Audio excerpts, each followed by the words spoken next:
Hello, it's Gareth again from TCV Hollybush in Leeds. Continuing with our recycle planting projects.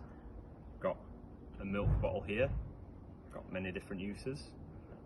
So for example, you can make a cloche, which basically will fit over any sprouting, growing vegetables that you've got in the garden. Basically keeping heat, keeping moisture, keep pests off. When it gets a bit hot, you can take the lid off to let some air in, or you can put holes into the lid for airflow. Acts as a little greenhouse. So we've got one of the bottles with the top portion cut off, inverted into the actual body of the bottle, and then basically got some compost in there, got a nice bit of lettuce here, and then you can take your little watering can from one of the earlier videos, give it a little water, and with the lettuce you can take a few leaves off each day and it'll continue growing. So what we'll do is we'll take all the leaves off and then see if it grows back.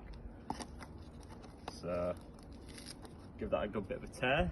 Apparently it's better to tear lettuce than it is to cut it because it encourages it to grow back. Don't know if that's true, but I guess we'll find out in a few weeks time. So that's my tea sorted anyway. So tune in again for another video. Cheers!